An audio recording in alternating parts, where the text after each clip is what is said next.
I think people, specifically when it comes to Jesus, was he just a man or just a prophet or just a great teacher or philosopher? Yeah. Or was he the Son of God? He was either a liar, a lunatic, or the Lord. Yeah. And when one understands Jesus, I think the only conclusion you can come to is that he's Lord. I think the first thing would be like the Gospels, Matthew, Mark, Luke, and John, which basically outline the life of Jesus. Scholars widely acknowledge that the Gospels fit the ancient literary genre of bios, which aim to preserve the essence of a person's life rather than mythologize them. So right off the bat, hitting one of the main criticisms that, this is just, myth. These men wrote these books, long after the time of Jesus, and they played him up and, did some of those things. It's like, well, not really. I mean, the Gospels were written in the same generation as Jesus. Mm-hmm. And so you had eyewitness testimony. It's pretty hard to lie and aggrandize somebody when they're, when you still have eyewitnesses alive. Yeah. And so I think, you got to take into account that all scholars basically agree the Gospels are ancient biographies, not modern novels of mythology. They are rooted in historical events and real people. So Matthew, Mark, and Luke, the synoptic Gospels, share common materials, but also include independent sources. Now, I find this interesting because one of the things that makes the Gospels more solid is that while they are closely aligned, they have differences.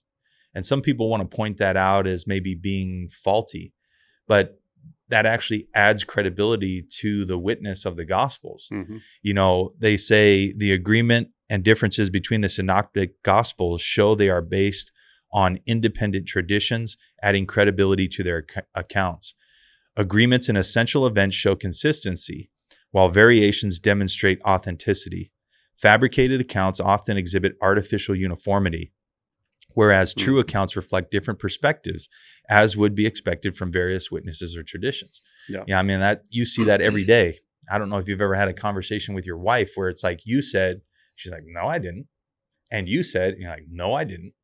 Like we were participated in the same conversation, but the two of us heard absolutely different things.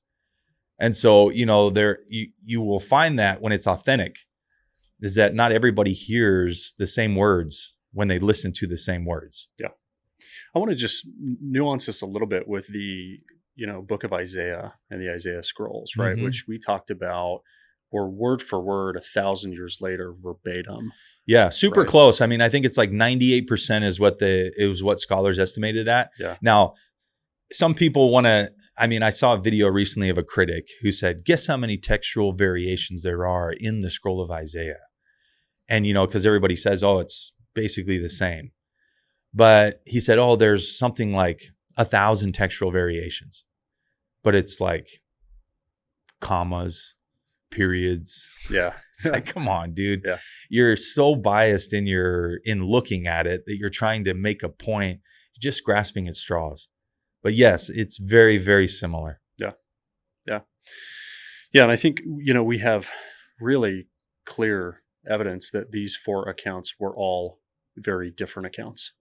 And, that is, obviously the differences in the text and the way that they wrote and the way that they observed the Savior is different. But also we just know that these were different accounts. These were not men that were together, that were in the same area, that were collaborating at all. Yeah, right? that is a criticism of the synoptic Gospels, Matthew, Mark, and Luke, is that maybe they came from some type of archetype text where they all kind of copied off of a similar text. But I think when you really read into it, you can find the nuance. One of the things that came to me once when I was studying the synoptics was the difference in their writing styles. I had listened to, I think it was somebody who was, attacking the synoptic Gospels in a way. And he basically said like, these Gospels just copied each other. And I thought, man, is that accurate? So what I did is I went back and I looked at the different events that are in all of the synoptics. And then maybe I wanted to look at how do the writers perceive that event? Do they see it differently, or does it have this, artificial uniformity? And what I found is that they are different, that Matthew tells us what Jesus did. So Matthew explains a lot about what Jesus was doing. He gives contextual information about the events and the places and the people that Jesus was interacting with. Then you have Mark, who tells us, Matthew is actually what Jesus said. Mark is what Jesus did.